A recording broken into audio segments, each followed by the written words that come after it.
சமாரம்பம் ஸ்ரீமத் ஸ்ரீவாசயோகீஸ்வர குருவதயோர்ணிதஸ்வாத்மபாரம் ஸ்ரீமத் ஸ்ரீரங்கநாதாத்மயமுனிஸ்வயா பிராப்தமோக்ஷாஸ்ரமந்தம் ஸ்ரீமத் வேதாந்தராமானுஜமுனிவரம் சம்சயே தேசிகேந்திரம் வந்தேநாமயம் வேண்டியும் கேள்விப்பதங்களும் பதங்களையும் பொருளும் நிகழமாயிருந்த விரங்கொடியனும் கைவிய உணர்வுடனும் கொண்டமாறு தங்கள் குறைகளும் ஏழு மாமலைகளும் திசம்பும் அண்டமும் தானாக என்ற எம்பெருமான்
பகவானை அனுபவிக்கும் பொழுது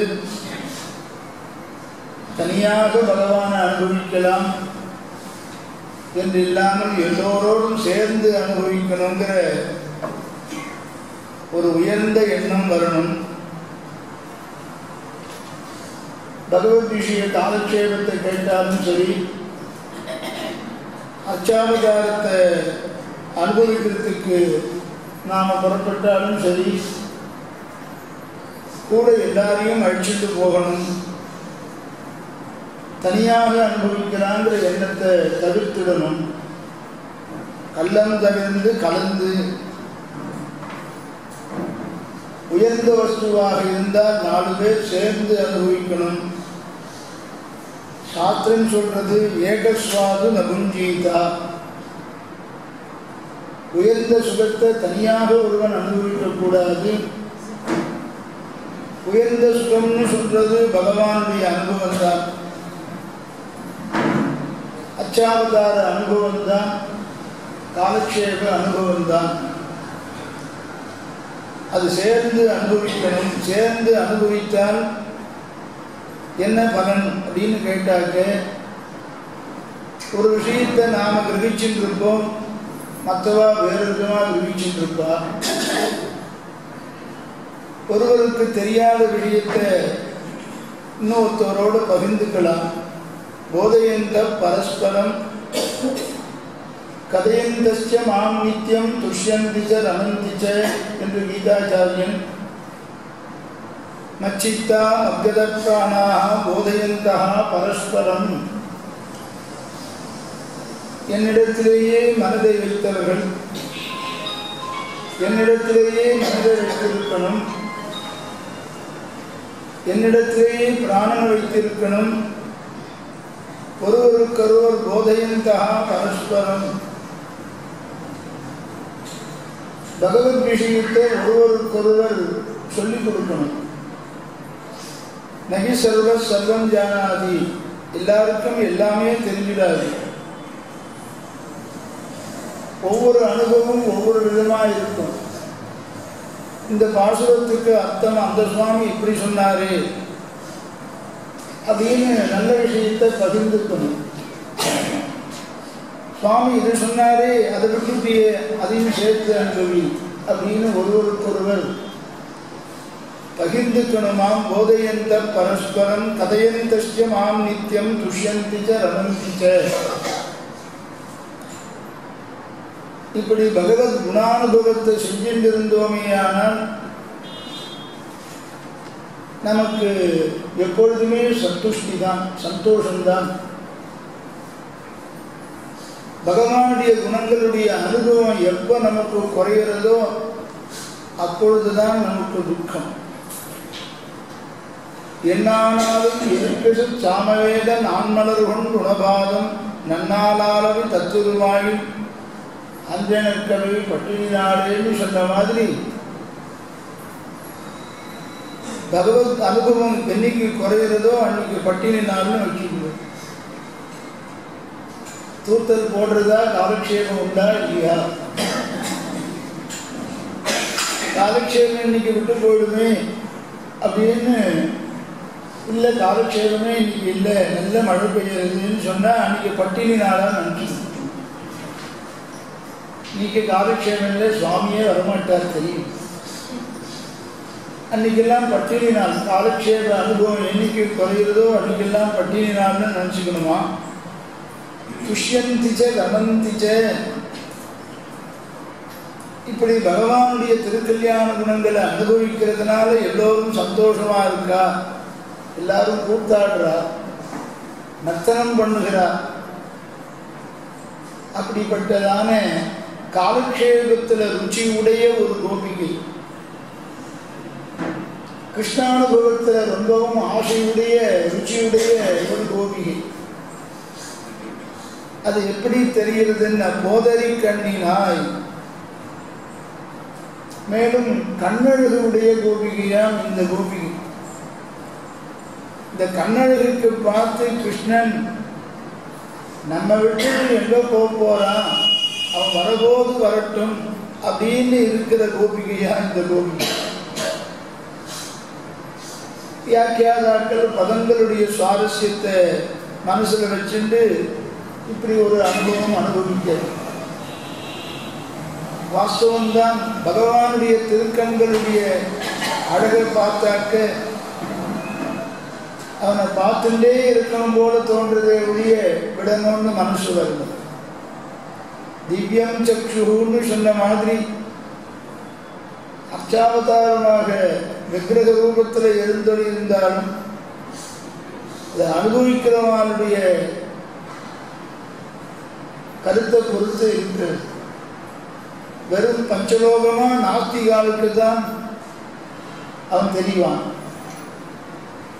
சாஸ்திரம் தெரிஞ்சவானுக்கு, வேதம் தெரிஞ்சவானுக்கு அவன் வெறும் பஞ்சலோகமா தெரிய மாட்டான். அப்ராகிருதமான திருமேனியாக, அதாவது நம்முடைய உடம்பு மாதிரி இல்லாத சுத்தமான உடம்போடு பெருமான் சேவை கொடுப்பான் பக்தர்களுக்கு. அபக்தர்களுக்கு, பக்தி இல்லாதவர்களுக்கு சாமான்யமான மனுஷ தேகம் மாதிரி சேவை கொடுப்பான்.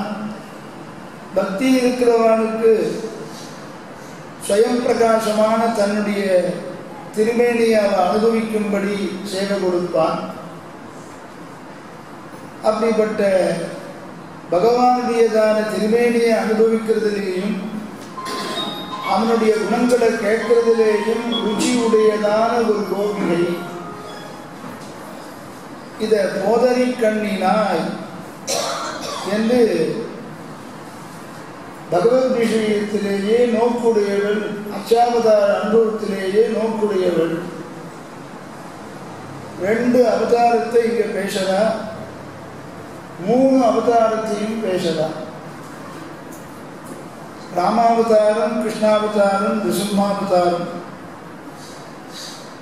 இந்த 3 அவதாரங்களுமே பூர்ணாவதாரங்கள் என்று பெயர். பூர்ணாவதாரங்கள்னா என்னென்ன? பகவானுடைய குணங்கள் எல்லாத்தையும் இந்த அவதாரங்கள்ல அனுபவிக்கலாம். மத்ஸ்யாவதாரத்திலேயோ கூர்மாவதாரத்திலேயோ சில குணங்களைத்தான் அனுபவிக்க முடியும். எந்த ஒரு அவதாரத்தில் பகவானுடைய அத்தனை குணங்களையும் அனுபவிக்கலாமோ அதுக்கு பூர்ணாவதாரம் என்று பெயர். அதில் முதல்ல இருக்கிறது நிருசிம்மாவதாரம், ராமாவதாரம், பிறகு கிருஷ்ணாவதாரம். இந்த கிரமத்தில் இருக்கு. நிருசிம்மனுடைய அவதார காலமானது இரண்யகசிபு வதம் பண்ணிட்டு உடனே அவதாரத்தை பெருமாள் முடிச்சுண்டார். அப்படி முடித்துண்டாலும் கூட அந்தர்பவிச்சத சர்வம் வியாபிய நாராயணஸ்திதான்னு உபனிஷத் சொல்ற மாதிரி ஸ்தம்பைகவர்ய மசுனாபி கரீஷனூனம் திரைலோக்கியம் ஏகதகிலம் நரசிம்ம கர்ப்பம். எந்த உபனிஷத்து எல்லா வஸ்துக்கள்லையும் பகவான் இருக்கான்னு சொல்லித்தோ அதன்படி அமைந்த ஒரு அவதாரம் ஸ்ரீ நிருசிம்மாவதாரம். பிரகலாதனுடைய ஸ்துதியில பார்த்தாக்க அந்த நிருசிம்மனுடைய குணங்களை எப்படி பிரகலாதன் அனுபவிச்சான்னு ஸ்ரீபாகவதத்திலேருந்து நாம தெரிஞ்சுக்க முடியும். அப்படி நிருசிம்மாவதாரத்தில் எல்லா குணங்களையும் அனுபவிச்சார், ராமாவதாரத்திலையும் எல்லா குணங்களையும் அனுபவிச்சார், கிருஷ்ணாவதாரத்திலையும் அப்படியே. ஆகியனால 3 அவதாரங்கள் பூர்ணாவதாரம் என்று இந்த பாசுரத்தில் 3 அவதாரங்களையுமே பேசலாம். ஆனால் பாசுரங்கள் இருக்கிறது 2 அவதாரம் மாதிரி தோணும். முதல்ல கிருஷ்ணாவதாரத்தை பேசுகிறார். புள்ளின் வாய் கீழ்ந்தானை, பகாசுரனை சம்ஹாரம் பண்ணினதான கிருஷ்ணனை, கொக்கு ரூபத்தில் கம்சனால் ஏவப்பட்ட ஒரு அசுரன் கொக்கு ரூபத்தை எடுக்கின்றான். பகரூபதிர்கு பாகவதம். அப்படிப்பட்டதான அந்த அசுரனையும் சம்ஹாரம் பண்ணினவன் கிருஷ்ணன். கொல்ல அரக்கனை கிள்ளி களைந்தானை. கொல்லாத அரக்கன்னு சொன்னாக்க ராவணன் ஒரு அர்த்தம். ராவணங்கிற அர்த்தம் எப்படி சொல்லலாம்னு கேட்டால் நல்ல அரக்கர்களும் இருந்தா. விபீஷணஸ்து தர்மாத்மா தத்து ராட்சச சேக்கிதா. விபீஷணன் தர்மத்தையே எடுத்து சொல்லிட்டு இருந்தான். சீதையை அபகரித்தான் ராவணன். அதனால அவனை கொல்லாத அரக்கன்னு ஆண்டாள் குறிப்பிடுகிறான். கிள்ளி களைந்தானை, அனாயாசமாக அந்த ராவணனுடைய மர்மஸ்தானத்தை குழந்து எரிஞ்சுட்டான் என்று வியாக்கியானம் பண்ணியிருக்கான். அந்த ராவணை கிள்றதுங்கிறது நகத்தினால தானே. நகத்தினால கிள்ளி சம்ஹாரம் பண்ணிட்டு இரண்யகசிபு நிருசிம்மாவதாரத்தில் நிருசிம்மாவதார அனுபவத்தையும் சேர்ந்து அனுபவிச்சார். ஆண்டவன் விளையாட்டை சாதிச்சார். கிருஷ்ணாவதாரத்தில் சில கோபிகள் ஈடுபடுறா, ராமாவதாரத்தில் சில கோபிகள் ஈடுபடுறா. கிருஷ்ணனுக்கு நோம்புன்னா வரமாட்டேன்னு ஒரு கோபிகை சொன்னா, மனத்துக்கினியானை பாடினான், ராமாவதாரத்தை பாடினான். இந்த கோபிகை சொன்னாரான் அகோர மடத்து சிஷியன் நான் நிருசிம்மனை பாடினாதான் வருவேன். நான் நிருசிம்மனை நோம்பு நோக்கிறதா இருந்தால் நான் வரேன். ஆண்டவன் என்ன ஒரு ரொம்ப அழகாக சாதிச்சாலும் அந்த நிருசிம்மாவதாரத்தில் இருந்துருக்கு. ஆகையினால ராம விருத்தாந்தமும் சொன்னோம், கிருஷ்ண விருத்தாந்தமும் சொன்னோம். ராமாவதாரத்தையும் பேசுகிறோம், கிருஷ்ணாவதாரத்தையும் பேசுகிறோம், நிருசிம்மாவதாரத்தையும் பேசுகிறோம். கீர்த்தினை பாடி போய் எழுந்து என்ன பண்ண போறோம்னு கேட்டா, இந்த பூர்ணாவதாரங்களான நிருசிம்ம ராம கிருஷ்ணாவதாரங்களுடைய பெருமையெல்லாம் நாம பேச போறோம். எல்லாரும் வந்தாச்சா? எல்லா கோபிகளும் வந்தாச்சா? பிள்ளைகள் எல்லாரும் பாவை கிளம்புக்கார். கோபிகள் எல்லாரும் சேரும் இடத்துக்கு வந்து சேர்ந்தாச்சு. பாவை கிளம்புன்னு பேரு. ஸ்திரீகள்லாம் ஒன்று சேருகிற இடமா அங்க கிருஷ்ணனை பார்க்கலாம். பாவை கிளம்புக்கார். சரி, அங்க போய் நாம் என்ன பண்ண போறோம்? இந்த நோன்பு நோற்றால் என்ன பலன் நமக்கு? ஆச்சாரியன் சன்னிதியில காலக்ஷேபத்துக்கு போறோமே, என்ன பலன் காலக்ஷேபம் கேட்கறதுனால? என்ன கேட்கறதே பலன். அதை தவிர வேற ஏதாவது பலன் உண்டான்னா அஞ்ஞானம் போய் ஞானம் வரும். ஆச்சாரியன் சன்னிதியில் பொழுது விடுஞ்சிருத்தான் இந்த கோபிகை கேட்கிறா. வெள்ளி எழுந்து வியாழ முறங்கிற்று. பிரகஸ்பதி நட்சத்திரம் அறிந்து சுக்ரோதயம் ஆயிடுத்து. சுக்ரோதயத்துக்கு முன்னால இருக்கக்கூடியது பிரகஸ்பதி நட்சத்திரம். அந்த பிரகஸ்பதி நட்சத்திரம் போய் சுக்ரோதயம் ஆயிடுத்து. பொழுது விடிய போறது. பொழுது விடிஞ்செடுத்து நீ எழுந்துரு, நோம்புக்கு வாழ்ந்து கூப்பிட. சுவாபதேசத்துல ஆச்சாரியின் சந்நிதிக்கு நாம காலக்ஷேபத்துக்கு போனா நம்முடைய அஞ்ஞானம் போய் ஞானம் வரும். இந்த லோகத்தில் இருக்கிறவர்களுக்கெல்லாம் அஞ்ஞானம்தான் எப்பொழுதும் இருக்கும். இருள் தருமா ஞானத்துள் பிறவியான் வேண்டேன். அஞ்ஞானம் நிறைந்ததான் இந்த லோகத்தில் மறுபடியும் எனக்கு பிறவிங்கிறது வேண்டாம்ங்கிறார் ஆழ்வார். உண்மை இல்லாத வாழ்க்கையை உண்மையா நினைச்சிருக்கிற இந்த ஜனங்களோடு எனக்கு இனிமே வாசம் வேண்டாம். மெய்யில் வாழ்க்கையை, உண்மை இல்லாத வாழ்க்கையை உண்மைன்னு நினைச்சிட்டு பாருங்க ஜனங்கள், இவாளோடு எனக்கு மறுபடியும் பிறவி வேண்டாம் என்று ஆழ்வார் பிரார்த்திக்கிறார். ஐயனே அனங்கா என்றழைக்கின்றேன். ரங்கநாதான் உன்னை எதுக்கு கூப்பிடுறேன்னு தெரியுமான்னு, மகா பாவிஷ்டனான க்ஷத்ரபந்துக்கு கூட கோவிந்த நாமாவை நாரதர் மூலமா உபதேசம் பெற்றுண்டு ஞானத்தை கொடுத்து அவனை மோட்சத்துக்கு அழைச்சியே. அப்படிப்பட்ட சுலபன் ரங்கநாதன். மூன்றெழுத்துடைய வேறால் கத்திர வந்து வன்றே பராங்கதி கண்டு கொண்டான். இச்சுனை அடியதானார்க்கு இரங்குணம் அரங்கனாய பித்தனை பெற்று வந்தோ பிறவியில் பிணங்குமாறே. ஐயனே அரங்கா என்றழைக்கின்றேன். மெய்யில் வாழ்க்கையை மெய்யெனக் கொள்ளும் இவ்வையம் தன்னிலும் கூடுவதில்லையான். இந்த லோகத்தாரோடு நான் சேர மாட்டேன். உண்மை இல்லாத உண்மைன்னு நினைச்சுட்டு ஜனங்கள் இங்கேயே மறுபடியும் ஜென்மாவை அபேட்சிக்கிறாளே, ஆசைப்படுறாளே அப்படின்னு சொன்ன மாதிரி அஞ்ஞானம் நிறைந்ததான லோகம் இது. இந்த அஞ்ஞானம் போகணும்னா ஆச்சாரியின் சன்னதிக்கு போகணும். அவன்தான் நம்முடைய காமக்ரோதத்தை அழிக்கிறான், பேராசையை அழிக்கிறான். லோகம் மோகம் பேராசையை அழிக்கிறான். அதுதான் புள்ளின் வாய் கீண்டானே.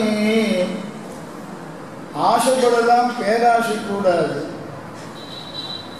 ஆக அந்த பேராசை பெருமானிடத்தில் இருக்கலாம், மற்ற விஷயத்தில் தகாது.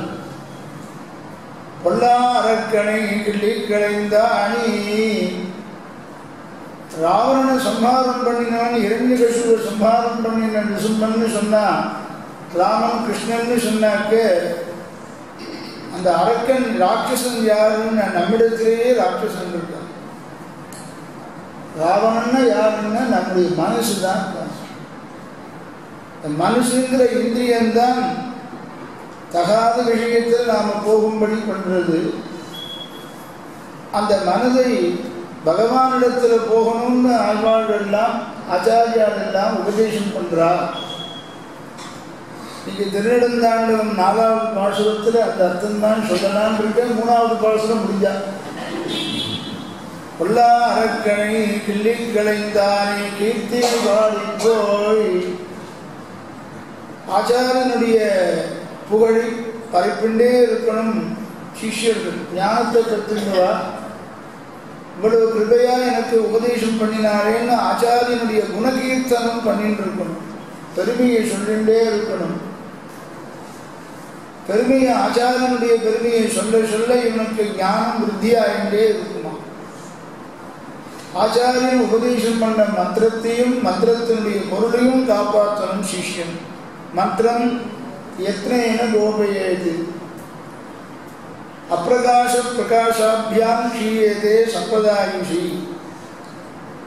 ஆச்சாரியத்திலேருந்து நிறைய ஞானத்தை சம்பாதிச்சுட்டு இந்த ஆச்சாரியன் சொன்னார்னு சங்கோஜப்படாம சொல்லணும்.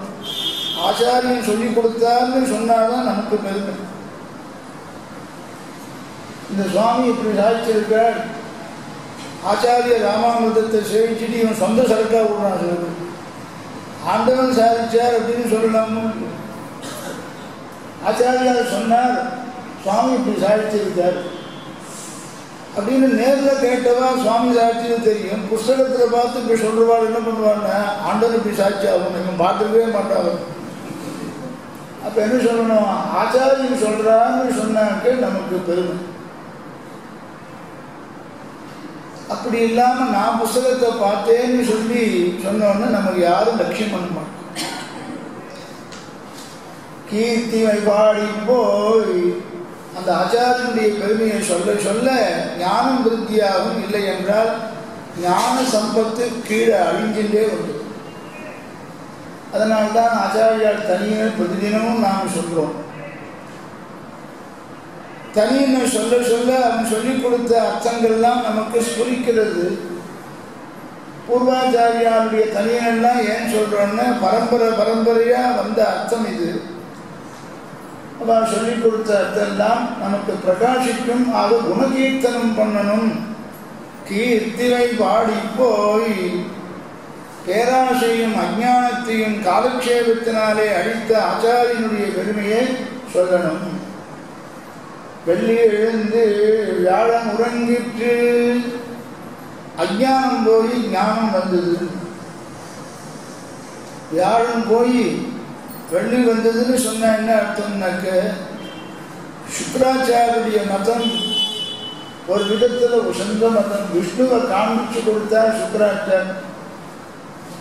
அப்போ வாமனாவதாரம் பண்ணி பிரம்மச்சாரி வேஷத்தில் வந்திருக்கானே, சாதாரண பிரம்மச்சாரின்னு அவன் நினைச்சுட்டு ஏமாந்து போகாதேன்னு இவர் அசுர குரு. இவர் சுக்கராச்சார் அசுர குருவாக இருந்தாலும் தன்னுடைய சிஷ்யனை காப்பாற்ற வேண்டியது ஒரு ஆச்சாரியனுடைய கடமை.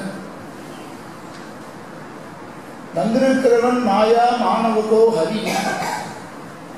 வித்யார்த்தி பிரம்மச்சாரி வேஷத்தில் வந்திருக்கிறவன் சாட்சாத் அந்த விஷ்ணுவே வந்திருக்கான்.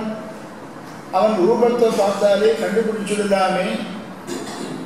அந்த ரூபத்தை பார்த்து தெரிஞ்சுக்கோ, ஏமாந்து போகாதே.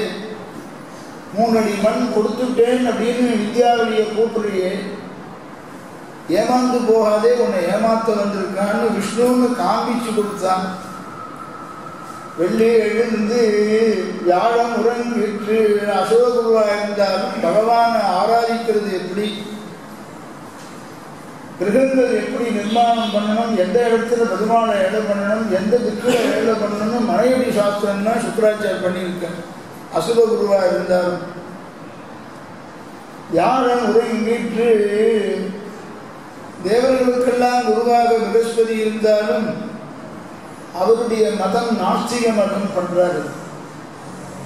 அதனால அஜ்ஞானம் போய் ஞானம் வந்ததுதான் நமக்கு முக்கியம்னு சொல்றதுனால ஆச்சாரியன் சன்னதிக்கு போனாதான் அஜ்ஞானம் போய் ஞானம் வரும்னு ஒரு அர்த்தம். புல்லும் சிலம்பினகான். சரி, என்ன அடையாளம்? பொழுது விழுந்தெடுத்தா பட்சிகள்லாம் சந்திக்கிறது. ஏற்கனவே புல்லும் சிலம்பினதான் அன்று சொல்லி இருக்குமே 6வது பாசனத்தில்னா அது கோபிகை ஆற்றுல இருந்த பட்சி. எல்லா இடத்துலையும் பட்சிகள் சந்திக்கிறதுன்னா எல்லா திருமாளிகளையும் காலக்ஷேபம் ஆகும். ஆச்சாரியனாகிற பட்சியாகிற ஆச்சாரியன் காலக்ஷேபம் சொல்றார். என்ன காலக்ஷேபம் நடக்கிறது? போதறி கண்ணினாய். பகவான் எப்படிப்பட்டவன்? ஆனந்தமயன். சதாசர்வகாலமும் ஆனந்தம்தான் பகவானுக்கு. சத்தியம் ஞானம் அனந்தம் பிரம்மா அப்படின்னு சொன்ன மாதிரி ஆனந்தமயாதிகரணம் ஸ்ரீபாஷ்யத்தில் இருக்கு. அது காலக்ஷேபமானது. ஆனந்த விதியை பற்றி காலக்ஷேபம் சொல்றார். அந்த ஆனந்தமயனான பிரம்மத்தை நாம் அடைந்து அவனை போல் சாரூபியத்தை பெற்று அவனை போல் குணங்களை பெற்று அவனை போல் சர்வஜத்துவத்தை பெற்று அவனோடு சேர்ந்து போகரசத்தை அனுபவிக்கணும். அப்படிப்பட்ட காலக்ஷேபம் நடந்துருக்கு. போது அறி கண்ணினாய். போதுன்னு போது போனதே தெரியலேங்க, பொழுது போனது தெரியலேங்கிறது போது போனதே தெரியலேங்கிறா. பொழுதுதான் சொல்றது. காலம் எப்படி போறது பாருங்க, சீக்கிரமா போயிடுது. எங்க போயிருந்து 5:25 ஆயிடுச்சு. சீக்கிரமா போயிடுது பாருங்க. எப்படி பொழுது போகணும்னா பகவத் விஷயத்தையே சர்ச்சை பண்ணிட்டு காலத்தை போக்கணும். ஞானத்தை சம்பாதிச்சுட்டே காலம் போகணும். ஞானத்தை சம்பாதிக்கிறவாளுக்கும் காலம் போறது, ஞானத்தை சம்பாதிக்காதவாளுக்கும் பொழுது போயிட்டு தான் இருக்கு. நமக்கு ஏற்பட்ட காலமும் அல்பமான காலம், கொஞ்ச காலம். அதுக்குள்ள எவ்வளவு விஷயம் தெரிஞ்சுக்கணுமோ அதை தெரிஞ்சுக்கணும்னு ஆசைப்படணும். வீண் பொழுது போக்கக்கூடாது. வாசித்தும் கேட்டும் வணங்கி வழிபட்டும் பூஷித்தும் போக்கினேன் போது. பொழுதை எப்படி போக்கணும்? பிரபன்னர்கள் சரணாகதர்கள் நாம் வாசித்தும் கேட்டும் வணங்கி வழிபட்டும் பூஷித்தும். வாசித்து கேட்கணும், காலக்ஷேப ரீதியில விஷயத்தை கிரகிக்கணும். ஆச்சாரியன் பக்தி சேவிச்சு அவன் சொல்லிக் கொடுக்குற அர்த்தத்தை நாம கேட்கணும். அல்லது சிஷ்யால் பக்தி சேவிச்சு ஆச்சாரியன் அர்த்தம் சொல்லி அதை நாம கேட்கணும். கிரந்தங்களை எல்லாம் பார்க்கணும். பரநியாசம் ஆயிடுத்து, சரணாகிதி ஆயிடுத்து, ஆத்மாவை பற்றி கவலைப்பட வேண்டாம். இருக்கிற காலத்தில் என்ன பண்ணணும்னா பாஷ்யத்தை வாசித்து பிரவர்த்தி பீர்த்தல் உடையவர் நியமிச்சாரும் நமக்கெல்லாம் கட்டளைக்காரும். இருக்கிற கால பர்யந்தம் ஏதாவது காலக்ஷேபத்தை சொல்லி கேளுங்கோ. காலக்ஷேபத்தை சொல்லி கேளுங்கோ. யார் பெரியவா இருக்காரோ அவரை சொல்லி கேளுங்கோ. காலக்ஷேபம் நடந்துருக்கே தெரியாதுன்னா 3வது ராத்திரியே இருக்கு, காலக்ஷேபம் நடக்கிறதே எனக்கு தெரியாது. அப்ப மகான்களை ஆசிரியிச்சு ஆத்ம விஷயத்தை கேட்டுட்டே இருக்கணும். வாசித்தும் கேட்டும் எவ்வளவு தெரிஞ்சாலும் கேட்டுட்டே இருக்கும். இந்த கிருத்தமா எனக்கு காலக்ஷேபம் ஆயிடுத்து, நீ எத்தனை தடவை விஷயம் கேட்கக்கூடாது, 100 தடவை கேட்கக்கூடாதுன்னு. போன வருஷம் திருப்பாவை சொல்லியாச்சு, நான் இந்த வருஷம் கேட்கக்கூடாதுன்னு. ஏதாவது இந்த பிராமணன் புதுசா ஒன்று சொன்னாலும் சொல்லணும். கேட்டும் பலர் சொல்லி கேட்கணும். ஆச்சாரியால் கூட ஞானம் பிரதிகிரகம்னு சொல்லி ஆச்சாரிய லட்சணத்துல ஞானத்தை அவா சம்பாதிக்கிறது, மற்றவாளுக்கு கொடுக்கிறது, மற்றவாளத்திலேருந்து தாங்கள் ஞானத்தை சம்பாதிக்கிறதுன்னு உண்டு. அப்படிப்பட்டதான கேட்டும் வணங்கி வழிபட்டும். கேட்டபடி வணங்கி சாஸ்திரத்தில் சொல்றபடி பகவான் சரணாகிதி பண்ணி பிரணாமாதிகள் பண்ணி வணங்கி வழிபட்டும் பூஷித்தும் அவன் சொல்லி இருக்கிறதுனால அப்படிப்பட்ட காலக்ஷேபத்தில் ருச்சியுடையதான பெண் கண்ணை எதிர வைத்தான்னா பாகவதாவை பார்க்கறதுல தான் இவருடைய கண் எப்பொழுதும் பாகவதாவை பார்த்து இருக்கும். குலசேகர ஆழ்வார் தேட்டரும் திரள் தேனினை தென்னரங்கனை பெருமாள் திருமொழி தெரியுமோ இல்லையோ? பெருமாள் திருமொழியில் பேசுகிறார், இந்த கண் படித்த எதுக்கு இந்த கண் இருக்குன்னா, ஸ்ரீரங்கத்தில் ரங்கநாதனை சேவிச்சிருக்கிற அடியார்களை எப்பொழுதும் பார்த்துன்னு இருக்கணும். என் கண் படைத்த பலனை நான் அடையணும்னாக்க அதுவாகும் கண் பயனாவதே.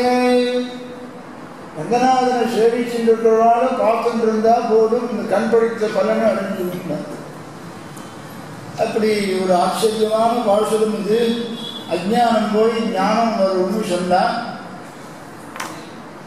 ரொம்ப அழகான பாசுரம். தொண்டரடிப்பொடி ஆழ்வாரை எழுப்புற பாசுரம், ஆழ்வாரை எழுப்புற ஒரு கிரமத்தில் ரங்கநாதனை தவிர வேறு எந்த திவிதேசத்து பெருமான்களையும் மங்களாசாசனம் பண்ணல. திருப்பள்ளியைக்கு திருமாலை ரெண்டுமே ரங்கநாதன் விஷயமாகத்தான். ராமாவதாரத்தையும் கிருஷ்ணாவதாரத்தையும் பேசுகிறார், மாற்றி மாற்றி ரெண்டு அவதாரத்தையும் அனுபவிக்கிறார் தொண்டரடிப்பொடி ஆழ்வார். அச்சாவதாரத்தில் ரங்கநாதனை மங்களாசாசனம் பண்றார். அப்படிப்பட்ட பொழுது நமக்கு எப்படி போகணும்னு சொல்லிக் கொடுத்த ஆழ்வார் இந்த தொண்டரடிப்பொடி ஆழ்வார். பேதனூர் பிராயும் நூறு மனுஷர்தான் புகுவரேனும் பாதியும் உறங்கி போகும் நின்பதில் பதினையாண்டு வேதை பாலகன் மதாகி பிடிபசி மூப்பு துன்பம் ஆதலால் விரடி வேண்டேன் அரங்கமான அருளானே அப்படின்னு சொல்லி இருக்கிற காலத்துக்குள்ள எம்பெருமானை தெரிஞ்சுக்கணும்னு ஆசைப்படணும்.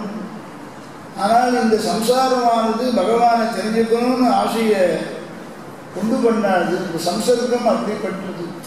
ஆதலால் விலகி வேண்டேன், மறுபடியும் ஜென்மாவை எடுத்து இந்த சம்சாரத்தில் உழணும்னு எனக்கு ஆசை இல்லை. உன்னை பற்றி தெரிஞ்சுட்டு உன்னை சரணாகதி பண்ணி உன்னை அடையணுங்கிறது தான் எனக்கு மனோரசம். ஆக நமக்கெல்லாம் எப்படி பொழுது போகுங்கிறதையும் இந்த ஆழ்வார் சொல்லிக் கொடுக்கிறார். அவருடைய சரித்திரத்தை பார்த்தாக்க இந்த பாசுரமும் அவருடைய சரித்திரமும் மிகவும் பொருத்தம் உள்ளதாக இருக்கும் இந்த பாசுரத்துக்கு. ஆக தொண்டரடிப்பொடி ஆழ்வார் எழுப்புற பாசுரம். கலையாமி கலித்வம்சம் கவின்லோகதிவாகரம் யஸ்ய கோடி பிரகாசாவலி ஆதித்யம் நிரதம் தமஹ. பகவானுடைய போர்கீதையை திருநெடுந்தாண்டகத்தில் அனுபவிக்கிறார். பிராபிய பிரம்மனோ ரூபம் மிக்க விதநிலையும். முதல்ல பகவானை பற்றி நாம் பூர்ணமாக தெரிஞ்சின்றாதான் எந்த காரணத்தினால அந்த பகவானை நாம் சரணாகதி பண்ணி ஆசிரியக்கிறோம்னு நமக்கு தெரியும்.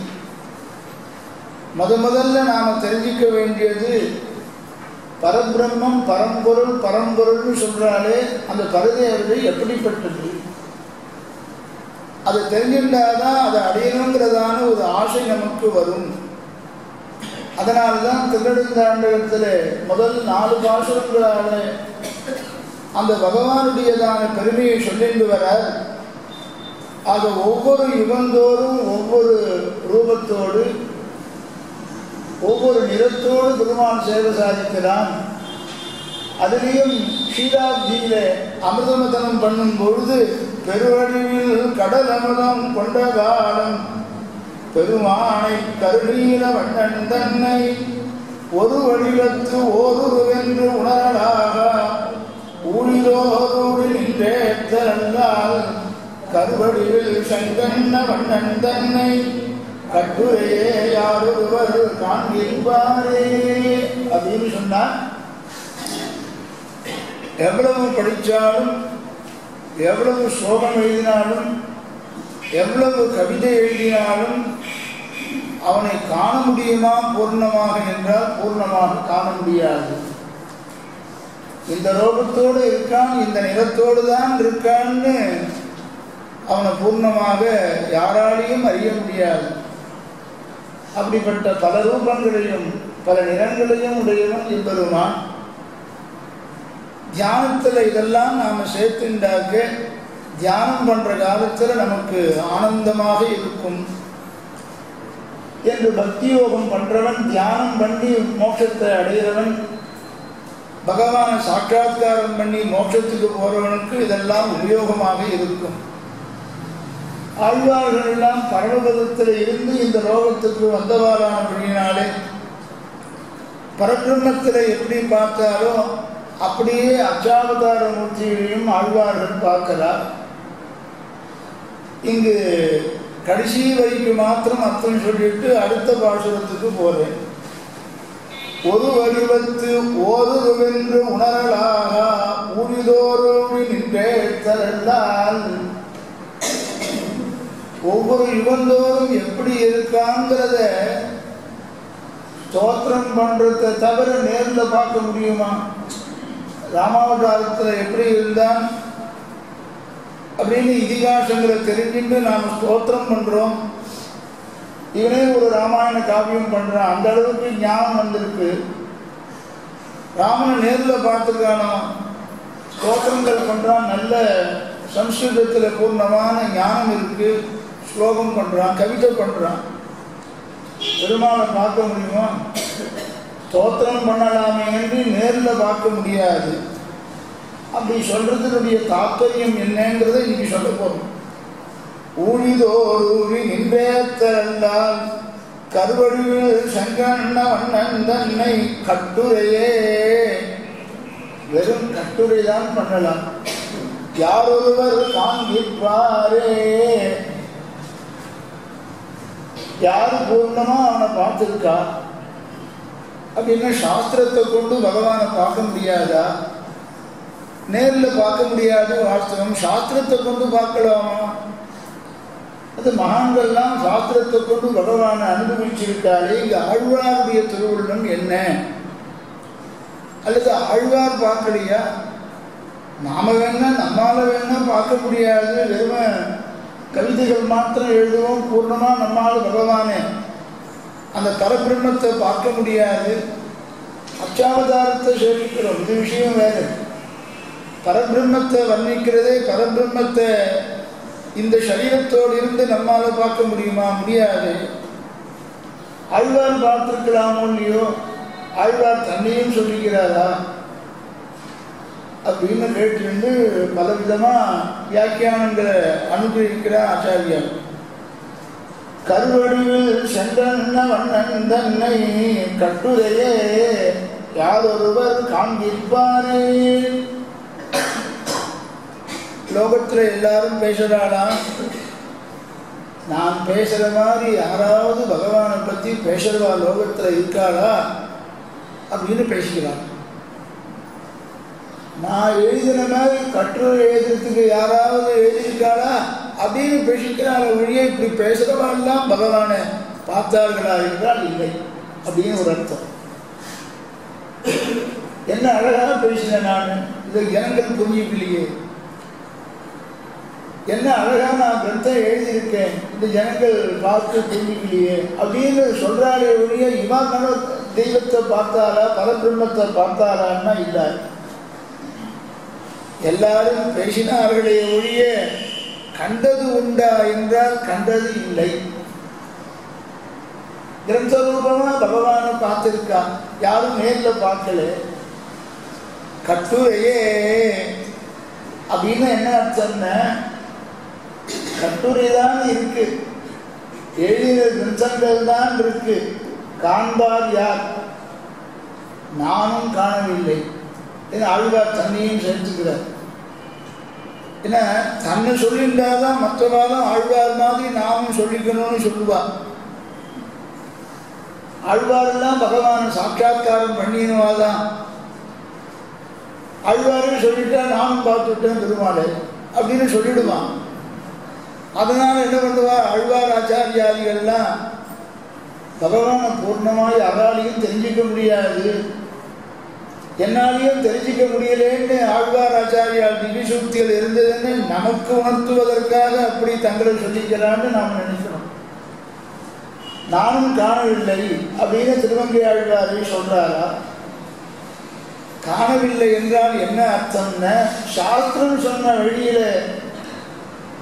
அந்த பரதேவதியை பார்க்கலாமே என்று கட்டுரையால் காண முடியாது. கட்டுரையால் மட்டும் காண முடியாது, சாஸ்திரத்தினால பகவானை காணலாம்.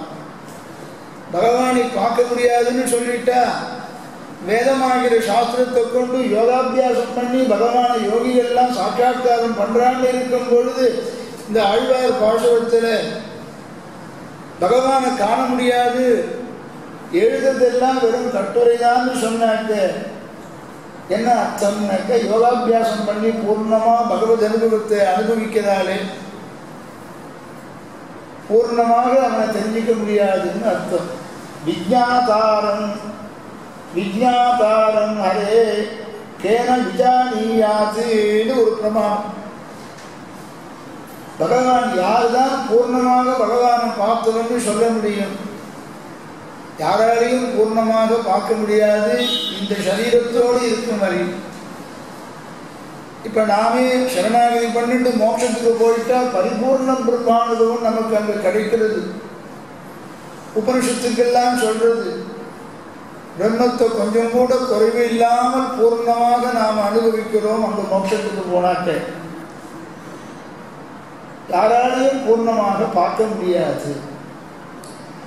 இந்த இடத்துல திருக்குழந்தை ஆண்டவனுடைய நிர்வாகத்தை ஒன்று சொல்லிட்டு 4வது பாசுரத்துக்கு போயிடுறேன்.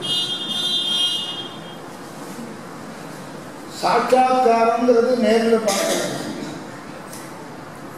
பிரம்மத்தை நேரில் பார்க்கணும். அதுக்கோசரம்தான் நாம கர்மயோகம் ஞான யோகம் பக்தி யோகம் பண்றோம். அது தெரியும். ஞான இந்திரியத்தை ஜெயிச்சு ஆத்மாவை பார்த்து பிறகு பக்தி யோகம் பண்ணி பரமாத்மாவை அந்தர்யாமியான பகவானை சாட்சாத்காரம் பண்றோம். பிராரப்தம் அனுபவிச்சு முடிச்ச பிறகு மரணமான பிறகு நமக்கு மோட்சம் கிடைக்கிறது. பக்தி யோகம் பண்றவா அந்த கிரமத்தில் போறவாளுக்கு, பிரம்மத்தை தெரிஞ்சின்றவாளுக்கு மோட்சம்னு சொல்றோம். பிரம்மவேத பிரம்மைவ பவதி. பிரம்மத்தை எவன் ஒருவன் அறிகிறானோ பிரம்மத்தை போன்ற சமானமான தர்மங்களை அடைகிறான். பிரம்மத்துக்கு எப்படிப்பட்ட தர்மங்கள்லாம் இருக்கோ அது அத்தனையும் இவன் அடைகிறான். மோட்சத்துல பரமம் சாமியம் உபயுதி அப்படின்னு சொல்லி ஒரே ஒரு வாக்கியம்தான் அத்வைதத்துக்கும் காரணமா இருக்கு, துவைதத்துக்கும் காரணமா இருக்கு, விசிஷ்டாத்வைதத்துக்கும் காரணமாக இருக்கு. 3 மதங்களையும் இப்ப சொல்லி கிளேசப்படுத்துகிற ஒன்று. இந்த இடத்துல ஆழ்வாருடைய பாசுரத்துக்கு இது பொருந்தமான்னு பாருங்க. ஆண்டவனுடைய நிர்வாகம் வாக்கியமே சாட்சாத்காரத்தை உண்டு பண்ணுமா அப்படின்னு கேட்டா வாக்கியமே சாட்சாத்காரத்தை உண்டு பண்ணிடாது. வாக்கியம்னா என்னென்ன? உபனிஷத் வாக்கியம். உபனிஷத்துல ஒரு வாக்கியம் இருக்கு, தத்துவமசி. தத்துவமசின்னு ஒரு பேரே ஒருத்தர் வச்சுருக்காரு. இது தத்துவமசின்னு ஒருத்தருக்கு பேராமே சொன்ன தது துவம் அசி. இது பதம் பிரிங்கோ. நீ அந்த பிரம்மமாக இருக்கிறாய் என்பது இதனுடைய பொருள். அப்ப என்ன அர்த்தம் கிடைக்கிறது? நீ அந்த பிரம்மமாக இருக்கிறான்னு சொன்னா பிரம்மம் வேறல்ல, நீ வேறல்ல. ஜீவ பிரம்மனோகோ ஐக்கியம். ஜீவனும் பிரம்மமும் ஒன்றுதான். இது ஒரு வாக்கியம். இந்த வாக்கியத்தினுடைய பொருளை அர்த்தத்தை எவன் ஒருவன் பெறுகிறானோ அடைகிறானோ அந்த ஞானத்தை அடைவதே மோட்சம். வாக்கியஜன்ய ஞானத்தால் மோட்சம். எந்த வாக்கியம்? தத்துவமசிங்கிற வாக்கியஜன்ய ஞானத்தினால. ஜன்யன்ன அந்த வாக்கியத்தினால ஏற்பட்ட அறிவினாலே அல்லது அறிவே மோட்சம். இப்படி அத்வைதத்தில் சொல்றார்.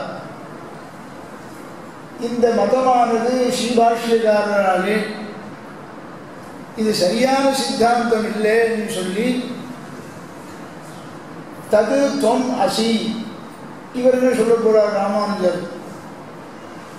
நீ அந்த பிரம்மத்திற்கு சரீரமாக இருக்கிறார், உடம்பாக இருக்கிறார். ஜீவன் வேறு, பிரம்மம் வேறு, துவைதியும் சொல்றான், பேதத்தை சொல்றான். நீ அந்த பிரம்மத்துக்கு சரீரமாக இருக்கிறாய். அப்ப சரீரம் வேறு, நீன்னு சொல்றது சரீரம். சரீரத்தை உடையவனாக இருக்கான். ஷாரீர கண்ணு பேரு பகவான். நமக்கு உடம்பு இருக்கு. இந்த உடம்பை உடையவன் யாரு? ஜீவன். ஜீவனையும் உடம்பையும் சரீரமாக கொண்டவன் யாரு? பரபிரம்மமாகிற ஸ்ரீமன் நாராயணன். ஆக இந்த வாக்கியத்தினுடைய ஞானமே மோட்சம்னு சொல்ற அத்வைதத்தை வாக்கியம் சொல்றாலே ஒழிய வாக்கியத்தினாலேயே பிரம்மத்தை சாட்சாத்காரம் பண்ண முடியாது. கட்டுரையே வெறும் வாக்கியத்தை, வேத வாக்கியமே ஒழிய அந்த வாக்கியஜன்ய ஞானமே, வாக்கியத்தினால ஏற்பட்ட அறிவே, அந்த அறிவினாலே மோட்சத்தை காண முடியாது, பிரம்மத்தை காண முடியாது. கட்டுரையே யாரொருவர் காண்கிப்பாரே. ஆக பகவானுடையதான கணக்கற்ற ரூபங்கள்ல இந்த வாக்கியஜன்ய ஞானமே அப்படியே கொடுத்துடுமா? நீ அந்த பிரம்மமாக இருக்கிறான்னு அந்த அறிவே ஏற்படுவதாகவே வச்சுப்போம். பகவானுடைய குணங்கள்லாம் அந்த வாக்கியத்தினால வந்துடுவான். பகவானுடைய ரூபங்கள் எல்லாம் அந்த வாக்கியத்தினால தெரிஞ்சின்றுவானா? ஆக வெறும் கட்டுரையே. வாக்கியஜன்ய ஞானமானது எதுக்கு உபயோகப்படும்ங்கிறது அத்வைத சித்தாந்தத்தை எடுத்து ராமானுஜர் அழகாக ஸ்ரீபாஷ்யத்திலே பாஷ்யம் பண்றார். ஆக வாக்கியஜன்ய ஞானமே மோட்சம் கொடுத்துடாது. பக்தி யோகத்தினால மோட்சம் அடையலாம். ஆத்மாவா அரே திரஷ்டவ்யா, மந்தவ்யா, சோதவ்யா, நிதித்தியாசித்தவ்யா. தியானத்தினால மோட்சம்னு தவ்யத் பிரத்யம் போட்டிருக்கு.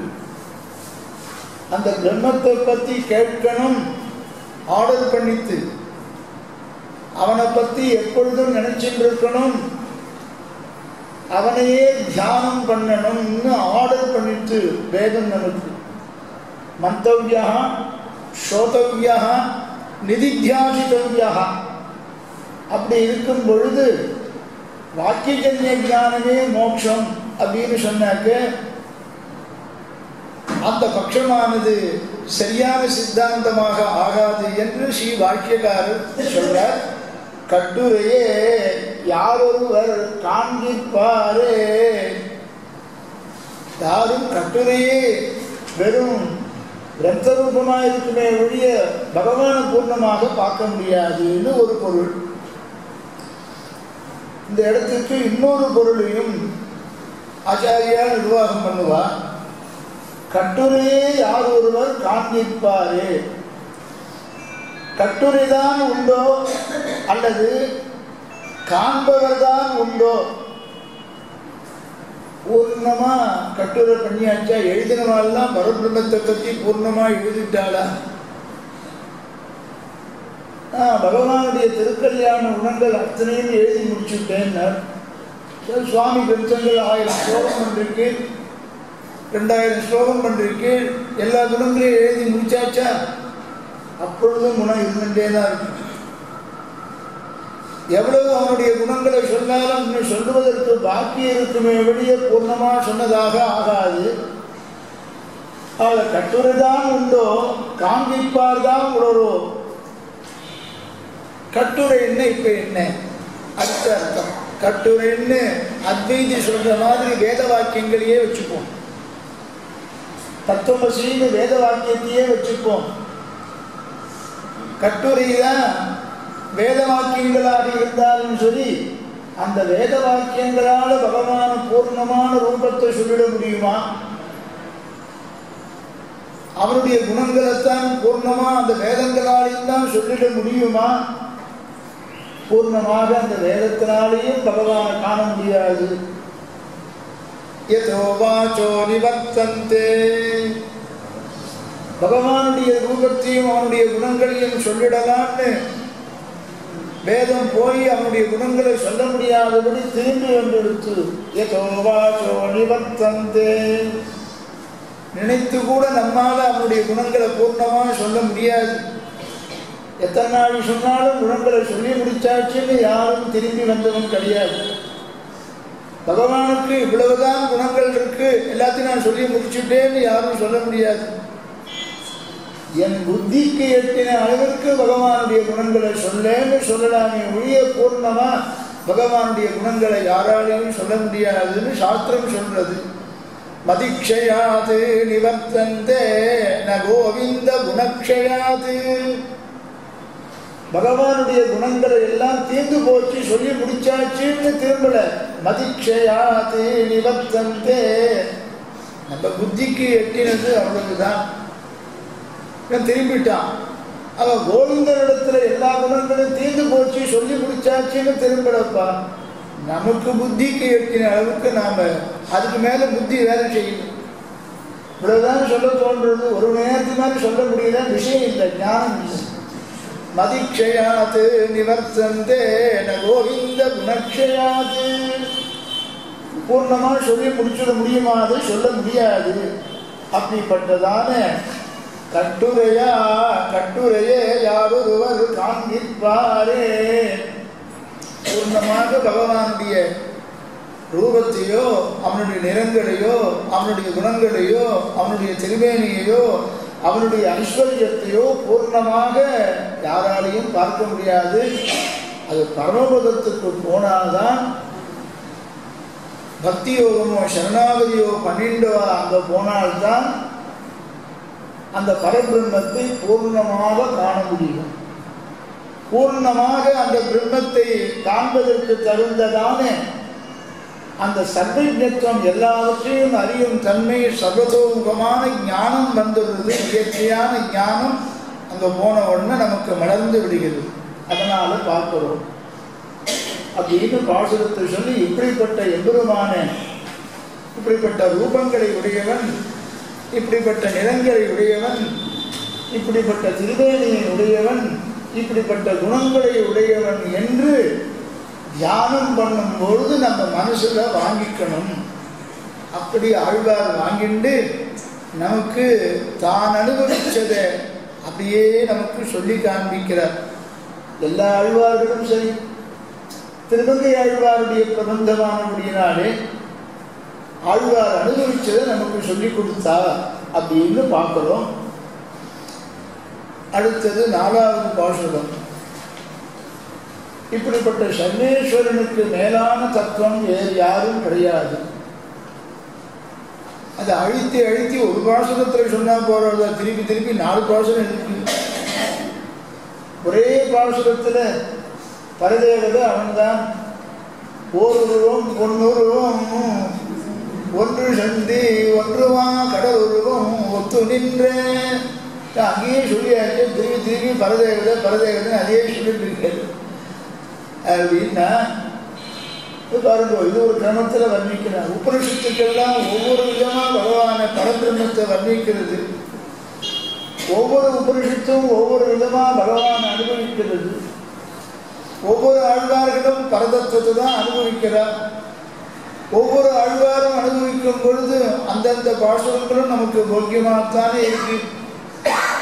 சரி, நம்மாழ்வார் சொல்லிட்ட, முதலாழ்வார்கள் சொல்லியிருக்கான்னு நம்மாழ்வார் பாசுரத்தை விடுறோமா? நம்மாழ்வார் திருவாய்மொழியே எல்லாம் இருக்கிறது, திருமங்கை மன்னனுடைய பாசுரத்தை விடுறோமா? ஒவ்வொரு ஆழ்வாருடைய அனுபவம் பகவத் விஷயத்துல ஒவ்வொரு விதமா இருக்கிறதுனால எந்த பாசுரத்தையும் விட முடியாது. 4வது பாசுரம். இந்திரக்கும் திறமற்கும் முதல்வன் தன்னை இருநிலங்கால் தீ நீர் விபூதமைந்தாய் செந்திரந்த தமிழோசை வடசொல்லாயி இதை நான்குமாய் திங்கள் ஞாயிறாகி அந்த இடத்தில் தேவற்றும் அறியலாக அந்த நடுவாட்டை வைத்த மந்திரத்தை மந்திரத்தால் மறவாதென்றும் வாழலாம் மலநெஞ்சமே. வாழுதியேல் வாழலாம் மடநெஞ்சமே. ஆழ்வார் இப்படி பரதத்துவத்தை அனுபவிக்கிறதுக்கு, பரதேவதியை அனுபவிக்கிறதுக்கு யாராவது கூட துணை தேட்டம் கிடைக்குமான்னு பார்த்தேன். இந்த லோகத்தில் உபதேசம் பண்ணுறதுக்கு ஆரம்பித்தா என்ன விஷயம் சுவாமி? திருநெடுந்தாண்டவன். ஐயோ, அது பாசுரமே புரியாது, அதுக்கு அர்த்தம் சொன்னாக்க இன்னும் எவ்வளோ கஷ்டமாக இருக்குமோ தெரியலையே. இல்லைப்பா, ஆழ்வார் அனுபவிச்சிருக்கார். அப்படி அனுபவிச்சாதான் அந்த பரபிரம்மத்தினிடத்தில் நமக்கு ஒரு ஈடுபாடு வரும். போய் காலக்ஷேபத்தை கேட்டுதான் பார்ப்போமே, பாசுரத்தை சொல்லிதான் பார்ப்போமே. 2-3 தடவை சொன்னாக்க மனசில் பதிஞ்சிடும். அவன் அடிக்கடி சொல்கிறவர் தான் அவரும் 2-3 தடவை சொல்லுவார். சொன்னதையே திரும்பி சொல்லிட்டு இருப்பார். மனசில் பதியணுங்கிறது போது தான் அடிக்கடி சொல்கிறது. அப்படின்னு ஆழ்வார் பார்த்தார். யாராவது தனக்கு துணைக்கு வருவாரான்னு பார்த்தார், பகவான் அனுபவிக்கிறது. ஆண்டவன் ஒரு பயம் வரமாட்டேங்கிறான், ஒருத்தரும் வரமாட்டேங்கிறார். காலக்ஷேபத்துன்னா ஒரு பயம் வரமாட்டேங்கிறான், கைங்கரியத்துக்குன்னா ஒரு பயம் வரமாட்டேங்கிறான். ஏன் சுவாமி கைங்கரியத்துக்கு வரை யாத்திரை போகிறோம் வரியா அப்படின்னு கேட்பாரான் ஆண்டவன். அப்படியே டெல்லியில் வந்து சேர்ந்துக்கிறேன் அப்படின்றான். டெல்லி வழியே நடந்து போகிறது சுவாமி, டெல்லியில் வந்து சேர்ந்துக்கிறேன். அது வந்து சுவாமியோடையே நடந்து போனாக்க எவ்வளோ போக்கியமாக இருக்கும். நடந்து போகிற அனுபவம், பல சரித்திரங்கள், பல திஷ்டாந்தங்கள், பல ஆச்சாரியாருடைய பிரபாவங்கள், இதெல்லாம் சொல்லிட்டு அப்படியே நடந்து போகும் பொழுது ஒரு அனுபவம் ஏற்படும். அப்படி தனக்கு யாராவது துணைக்கு வருவாளான்னு ஆழ்வார் பார்த்தார். யாரும் வரலையா. உடனே பார்த்தார், நம்ம சொல்கிறபடி கேட்கறது மனசுன்னு நினச்சிட்டு ஆழ்வாருக்கு சொல்கிறபடி கேட்குது அந்த மனசு. நாம் இருக்கிற கால பர்யந்தம் வாழலாம் அப்படின்னு சொன்னாக்க, ஏ மட நெஞ்சே, மட நெஞ்சேன்னு மடுத்து அகோம் மடுத்து நெஞ்சா, மட நெஞ்சேன்னு பவ்யமான மனசே, பவ்யமான மனுஷன்னு என்ன அர்த்தம்? சொல்கிறபடி கேட்கறதான். ஆழ்வாருக்கு சொல்கிறபடி மனசு கேட்டது. பகவத் விஷயத்தில் தான் புத்தி போகணும், மனசு லயிக்கணும்னு கேட்டாக்க ஆழ்வாருக்கு சொன்னபடி கேட்டது. நம்ம மனசுலாம் நாம் சொல்கிறபடி கேட்கறது இல்லை. மனசு எப்படி நினைக்கிறதோ அப்படி இழுத்துட்டு போயிடுது நம்ம.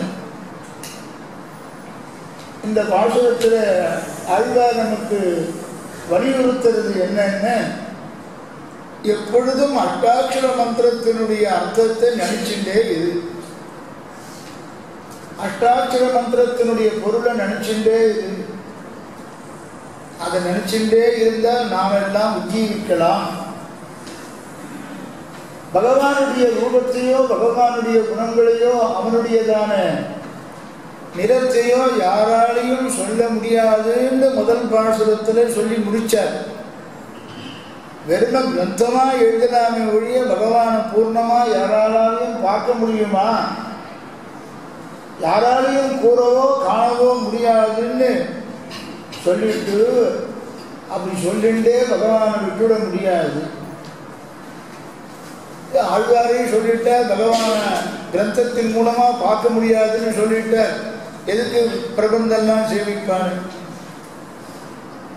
அப்படின்னா, ஒருத்தர் ராமாயணத்தை சேவிச்சுட்டு இருக்கா, பாராயணம் பண்ணிட்டு இருக்கார். ராமாயணத்தில் பாராயணம் பண்ணும்பொழுது ராமனோடையே பேசுகிறவாள்லாம் இருக்கா. பாராயணம் பண்ணும்பொழுது பெருமாளோடு பேசுகிறவாள்லாம் இருக்கா. இப்படிப்பட்ட பரமேகாந்திகள்லாம் சமீப காலத்திலேயே இருந்திருக்கான். 24,000 ஸ்லோகத்தையும் ஆசிரமத்தில் இருந்த சின்னமாமா ஸ்லோகம் நல்லா சொல்லுவார். அவர் எனக்கு ஸ்லோகம் வராது, எனக்கு அர்த்தம் சொல்லுவேன், ஸ்லோகம் வராது அப்படின்னு சாதிப்பார். அந்த மாமா 24,000 ஸ்லோகத்தையும் பூர்ணமாக சொல்லுவார் அவர். அப்படி நொற்று அவர் ராமாயணத்தில் பாராயணம் பண்ணும் பொழுது புருஷ சின்ன மாமா, புருஷ பெரிய மாமான்னு 2 பேர் இருந்த ஆசிரமத்தில். ராமாயணத்தை பாராயணம் பண்ணும் பொழுது அப்படியே அழுதுண்டே பாராயணம் பண்ணுவார். ஒவ்வொரு இடத்துலையும் அந்த ராமனுடைய குணங்கள் எல்லாம் பூர்ணமாக அனுபவிப்பார். அது ஆச்சாரியாட்ட கேட்ட விஷயத்தை அப்படியே ஞாபகப்படுத்திப்பார். விஷயத்தை உட்காருமேன்னு உட்கார வச்சுருவார். பக்கத்தில் வித்தியார்த்திகள்லாம் காலக்ஷேபம் பண்ணுறதுக்கு போனால் இவர் முடிக்கிறதுக்கு 2 மணி நேரம் ஆகும். சில சமயத்தில் 2 மணி நேரம் உட்காந்துருக்கணும். அப்படி அந்த அனுபவத்தை ஸ்லோகங்களை பாராயணம் பண்ணும் பொழுது அனுபவம் சில பேருக்கு வந்து அந்த மாதிரி பகவானுடைய குணத்தை சொல்ல முடியாது, பகவானை காண முடியாதுன்னு சொல்லிட்டா இப்போ ஒன்றுமே செய்ய வேண்டாம், வெறும் உட்காந்துருக்கலாமா அப்படின்னு கேட்டார். நாமெல்லாம் வாழணும்னு ஆசைப்படணும். வாழணும்னு ஆசைப்படும் போது கட்டுரையே யாரொருவர் காண்கிப்பார் அப்படின்னு சொல்றத கொஞ்சம் விவரணம் பண்றார் 4வது பாசுரத்தில். என்ன பண்ணுன்னா எல்லா சப்தங்களையும் சொல்லி பகவானை பூர்ணமா தெரிஞ்சிக்க முடியாது. அத்தனை சாஸ்திரங்களையும் படித்து பகவானை தெரிஞ்சிக்க முடியாது. ஓரளவு பகவானுடைய ஸ்வரூபத்தை தெரிஞ்சுக்கணும்னாக்க ஒரு வழி சொல்றேங்கிறார் ஆழ்வார். என்ன வழி அப்படின்னு கேட்டா, நமக்கு இருக்கிற காலத்தில் பகவானுடைய ஸ்வரூபத்தையோ அவனுடைய குணங்களையோ பூர்ணமாக தெரிஞ்சிக்க முடியாது. சுருங்க தெளிவிக்கும் திருமந்திரம், பகவானுடைய ஸ்வரூபத்தையும் அவனுடைய குணங்களையும் சுருக்கமாக நமக்கு தெரிவிக்கிறது அட்டாட்சர மந்திரம் அப்படின்னு தேசிகன் சுருங்க தெரிவிக்கும் திருமந்திரம்னு சொல்றார். அது திருமந்திரம் மூலமாக எல்லாத்தையும் நாம் உணரலாம், அவனுடைய ஸ்வரூபத்தை உணரலாம். சர்வம் அட்டாட்சராந்தஸ்தம், எல்லாமே அட்டாட்சர மந்திரத்தில் அடங்கி இருக்கு அப்படின்னு சொல்லி அதை தெரிஞ்சுக்கலாங்கிறார். சரி, அட்டாட்சர மந்திரத்தில் எல்லாமே அடங்கி இருக்குங்கிறத எப்படி நம்புறது சுவாமி?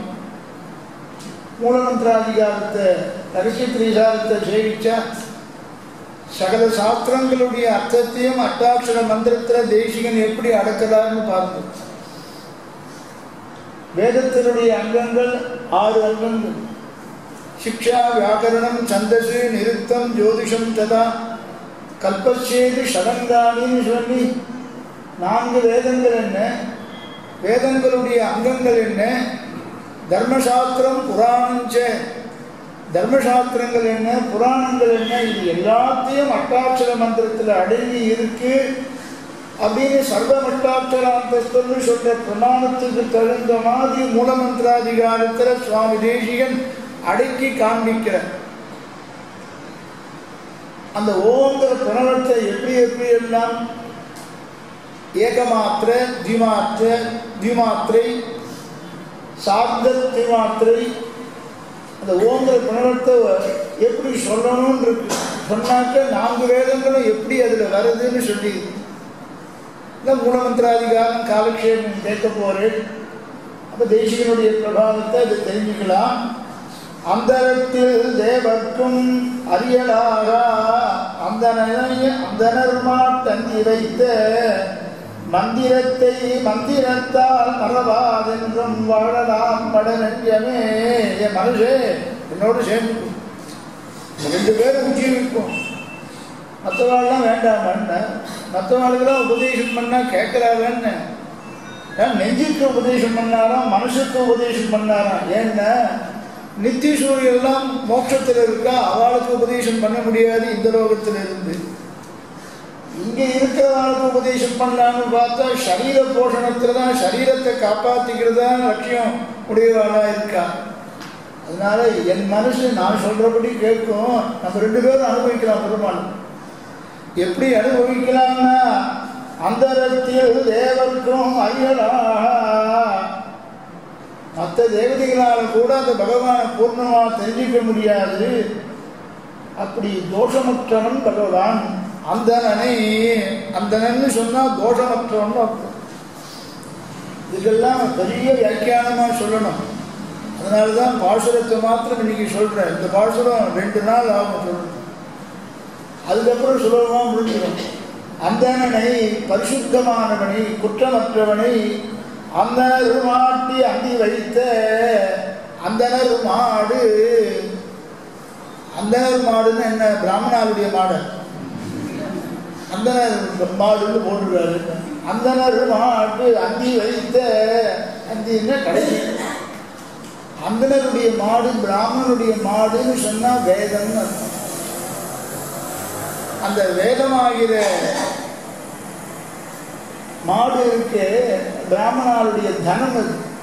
அதுல அந்தி வைத்த, அந்தின்னா உபனிஷத்தில் சொல்லப்பட்ட மந்திரத்தை மந்திரத்தால் மறவாதென்றும், மந்திரத்தை மந்திரத்தால், மந்திரம்னு சொல்றது பகவானையே சொல்றது, ரகசியமானவன் அர்த்தம். மந்திரங்கிற சப்தத்துக்கு ரகசியமானங்கிற பொருள் எப்படி கிடைக்கும் அப்படிங்கிறதெல்லாம் உற்பத்தியோடு நாளைக்கு சொல்றேன். மந்திரத்தை மந்திரத்தால் மறவாதென்றும், மந்திரத்தால்ங்கிறது அஷ்டாட்சர மந்திரத்தினால், மந்திரத்தைன்னு சொல்றது ரகசியனாய் ரகசியமானவனாகவும் இருக்கானாம் பகவான். என்ன உற்பத்தியில் அப்படி சொல்றாருன்னு பார்ப்போம். மறவாதென்றும் வாழலான் மட நெஞ்சமே, திருமந்திரத்திலே பிறந்து துவயத்திலே வளர்ந்து. நம்ம அஷ்டாட்சர மந்திரத்தில் பிறக்கிறோம். அந்த அஷ்டாட்சர மந்திரத்தினுடைய அர்த்தத்தெல்லாம் அசை போட்டு நாம் வாழலாம் மட நெஞ்சமே. இருக்கிற கால பரியந்தம் உபதேசத்துக்கு யாரும் வரமாட்டேங்கிறா. நாம் 2 பேருமே பகவான் அனுபவிக்கிறாமே அஷ்டாட்சர மந்திரத்துக்கு சொல்லி அப்படின்னு சொல்கிறா. நாளைக்கு இந்த பாசுரத்தை, முழு பாசுரத்தையும் நாளைக்கு அனுபவிப்போம். சதமகமணி நீராதாரு பிரகாரஸ்தா தரமரணமிதாங்கி சாந்திர வாத்சல்ய சிந்துகோ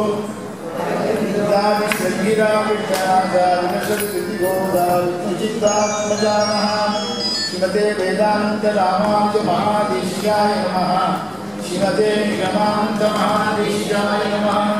ஸ்ரீமதே பகவதே பாக்யதாராய மகாதேசிகாய நமः.